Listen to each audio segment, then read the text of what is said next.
Welcome to Taxpayer Empowerment. I'm Jose Melendez, Campaign Director for the Taxpayer Protection Project at the Texas Public Policy Foundation.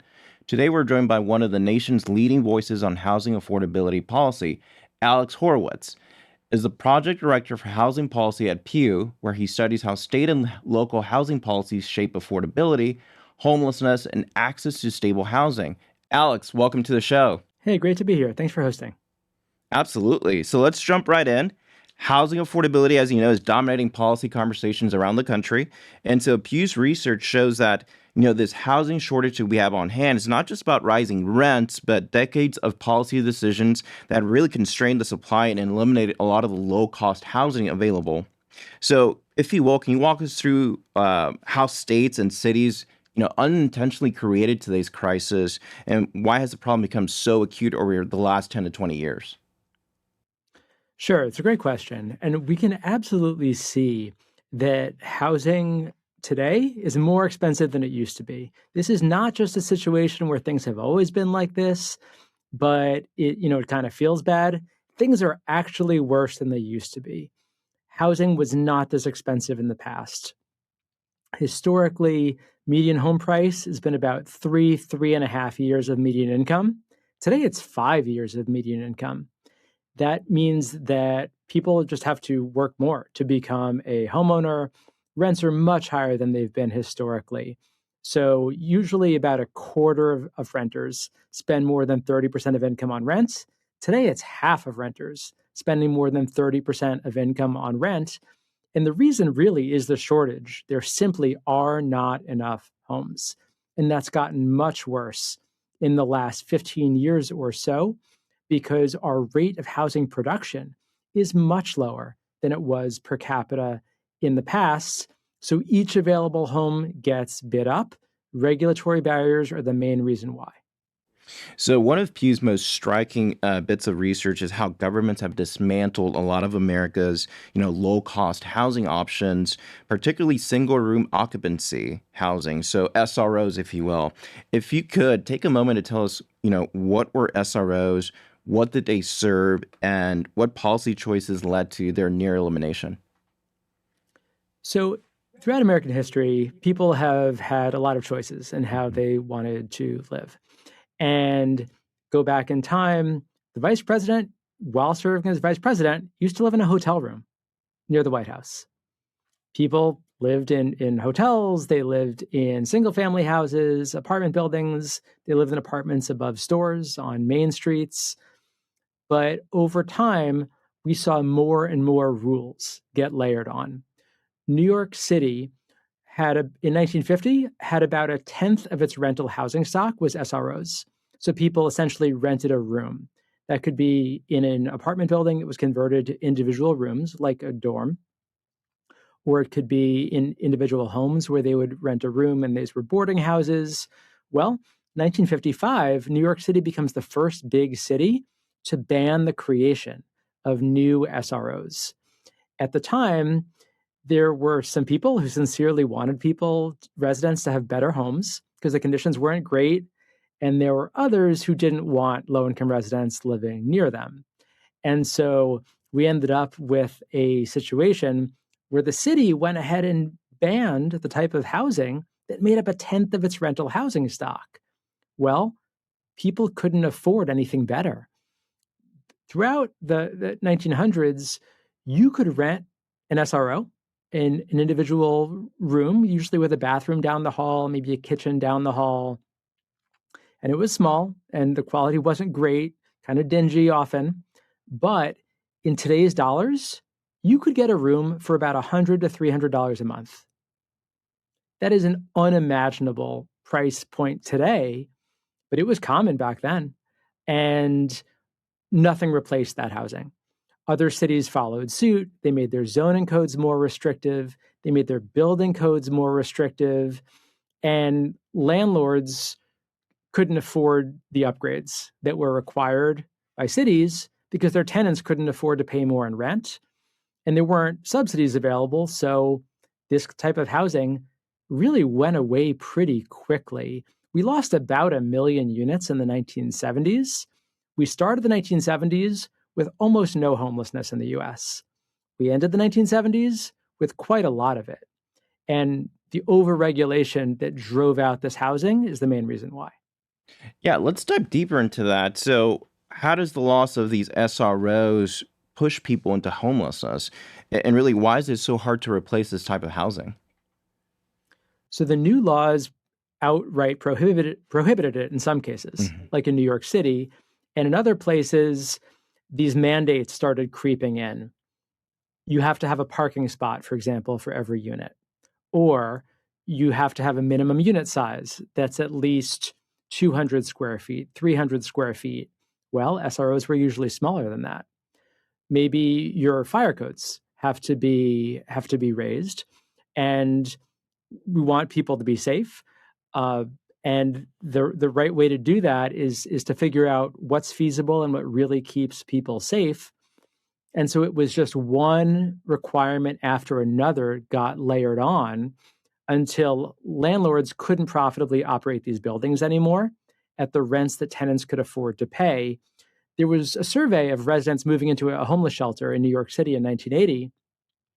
Half of them were coming straight from SROs that they were getting pushed out of because the city's new laws essentially zoned out that type of housing by banning the creation of new SROs and then requiring costly upgrades for the old ones that landlords couldn't afford to pay without charging their tenants more. And nothing replaced this housing. So we really lost the bottom rung on the housing ladder and didn't get a new one. Let's switch gears. So let's talk about Texas. Yeah, I'm reminded of Yimby Town back in September. You and I were there, and part of the conversation was the success in terms of housing reform that we saw in the Texas legislature last session. So on that, lawmakers passed several bills, all aimed at increasing the supply of housing here in Texas. What reforms stood out to you in particular, and why do they matter nationally? So Texas had probably the best legislative session of any state in the country in 2025. Now, other states had, some of them had gone ahead of Texas before that. So Montana had a great 2025, but they also had a great 2023. Arizona had a pretty good 2025. They had a great 2024. Texas really came out of the gate with a tremendous session, removing regulatory barriers to allowing more homes, and passed 7 different bipartisan laws that make it easier to create housing. I think the one that has probably gotten the most attention and that very likely will have the biggest impact is SB 840, the Texas law to allow apartments on commercially zoned land in Texas's large and mid-sized cities. We see looking around the country that the cities that have added the most housing and improved the affordability the most by dealing with their shortage have done some version of that. So, Raleigh, North Carolina, once they enacted their land use reforms to make it easier to build apartments and other housing types, including townhouses and duplexes, their housing production shot up 60%. Their rents had been rising quickly. That moderated them as soon as that new housing started coming online. Austin has seen the biggest rent declines of any big city in the country. They've made it easy to build apartments. Minneapolis, Minnesota went 9 years with barely any rent increases because they've made it easier to build apartments near commerce and near transit, mostly on commercial corridors, and they eliminated their parking mandates. So I think SB 840 probably has the most housing potential in Texas. This new law to allow apartments on commercially zoned land, and most of Texas's biggest cities are complying with the law and doing what they're supposed to. Not all of them. Some of the smaller ones, especially the smaller cities with populations in the kind of 150 to 250,000 range outside Dallas, have been have put some new requirements on the housing that could make it infeasible to build, like Olympic-sized swimming pools, or a requirement for a yoga studio or dog wash, or a masonry wall to hide the apartment building. Um, and so those requirements could get in the way of SB 840, but for the most part, Texas cities are complying with the law, and that's good news for residents who need homes and who want their housing to fit in their budget. And it's good news for economic growth and dynamism in those cities. Absolutely. And to your point about compliance from some of the cities here in Texas, That's going to be part of the conversation right now during this interim period here in Texas. And on that note, because we are in an interim period, there is no legislative session this year. What states do you think policymakers need to be looking at right now that are engaging in some of these housing reforms, and what lessons do you think Texas can learn ahead of next session? So we did see some other states enact policies in 2025, for example, that Texas didn't. So 18 states have passed laws to give property owners the right to have an accessory dwelling unit, so a basement or backyard apartment on property that they own or a garage conversion. Texas is not one of those 18. And we also, for the first time in 2025, saw an interesting kind of new trend where states are looking at pre-approved plans where they create kind of a catalog of plans that builders can use to build, and those plans are deemed essentially approved. Arizona did that, Maine, Oregon. That's an interesting trend because that does reduce builders' pre-development costs, but it also could increase the potential for offsite construction because once you have components that exist in a set of pre-approved plans, that's where you could get economies of scale from using an assembly line. So that's an interesting trend, seeing some states pick up pre-approved plans in 2025. We'll be looking to see if more of that happens this year. There are also states that have been late to the game, that have not done much on housing affordability, that where we've seen bills get introduced this session. New Mexico, North Carolina, Virginia, where there's a lot of interest in allowing more homes because they're still seeing rising rents, rising prices, because they haven't removed their regulatory barriers that are causing the shortage. And it's this area where we can see really four different buckets that policymakers are looking at: land use, building codes, permitting, and financing. Financing is an interesting one too, because with interest rates being high and with capital stacks getting complicated to build housing, we're seeing a couple of states, including Michigan last year, create a revolving loan fund at the state level. And so the state offers loans for a piece of the capital stack to builders for including some below market rate units. That could resolve some of the financing impediments to building new apartments, but the state isn't providing any grants. So it's not, the state doesn't end up providing subsidies for new housing. It's essentially part of the loan process. But really, we're seeing activity in all four of those buckets: land use, building codes, permitting, and financing. And land use is the one where we're seeing the most bills get introduced. Absolutely. So, how much of this housing shortage can be traced back to zoning? And what does that say about the balance between the need for local control and, your housing needs? So we haven't seen any states repeal authorities' ability to have zoning and to control the permitting process. So there is still a lot of local control, including in states that have enacted strong laws to allow more homes. What the state is doing is coming in and establishing some minimum safeguards, and then localities have authority over that. So localities have overreached on property rights, no doubt about it. They've blocked uh, owners of single family homes from being able to have a garage apartment or a basement or a backyard apartment. That's an overreach.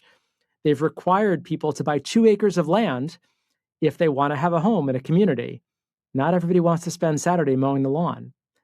They've required people to pay for a parking spot who may not even have a car or who don't drive anymore as a senior. Or look, 30% of low income households don't have a car at all, but then they end up being required to pay for a parking spot. So all of that has really been regulatory overreach by localities. And what we're seeing states do is restore this balance between property rights and local authority by putting in some minimum safeguards, and then localities retain their authority above that level. They're still controlling permitting. No state is saying you have to have a 12-story building on a single family block, nothing like that. Instead, we're seeing some safeguards put in place so that we can go back to having traditional uses duplexes in some areas, townhouses in some areas, some apartments above stores, where we used to have kind of more of a mixed use main streets. And now we've ended up with this commercial only main streets. That's not great. It creates traffic. It takes away potential employees and potential customers from businesses. Excellent. And so, as a final question, just looking ahead, what are some of the high impact, achievable, legislation in terms of housing reforms that we should be looking at, or that lawmakers should be looking at ahead of next session? So I think the potential to reduce construction costs really is there.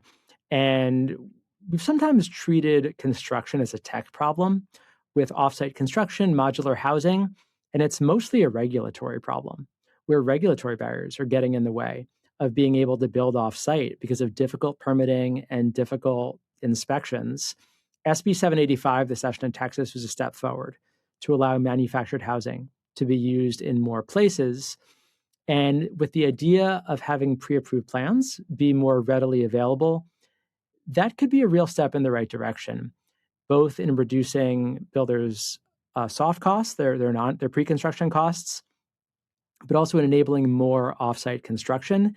Elevators are another area where we haven't seen any states move yet, but elevators cost 3 times as much in the US as they do in other countries because we have these requirements for extra large elevators, and that means we get the fewest elevators of any country that's as rich as we are. That's not good news. It's not good news for seniors. It's not good news for people who struggle with stairs, or people who are carrying groceries, or they've got a couple of toddlers to get up the stairs. And that's a real setback for residents. So we're starting to see some states look at areas where building costs a lot more in the US than it does in other countries. Some of this has been driven by fire safety concerns. And Texas addressed with SB 2835 this session, allowing one stairway for small apartment buildings. That's a great move. We see that actually ends up improving fire safety by making it easier to build the safest type of housing, which is modern apartments. Newer housing is the safest type. When we're talking about problems with housing, whether it's fire safety or mold or lead paint, that's really older housing we're talking about. The problem is that we're not building enough new housing because we've constructed all these impediments to doing so. And so our housing stock keeps getting older and older each year. It's that old housing that's more dangerous. By making it easier to build new housing, it's good news for the safety of residents as well as for affordability. Ultimately, it doesn't have to be this way. More people can become homeowners at a younger age. People can have room in their budgets after they pay rent. But it's really the fact that we've got the scarcity of housing has led everything to get bid up because there's not enough of it. Well, certainly we've had much success here in Texas, and there's a lot left to do. But Alex, thank you for your time today, and thank you for your important work over at Pew. Hey, thanks so much for being here. So glad the TPPF has gotten into housing, and that Texas had a tremendous legislative session in 2025. It's really a national model that other states should pick up. Absolutely. Until next time, I'm Jose Melendez reminding you it's your money, your government, and your voice.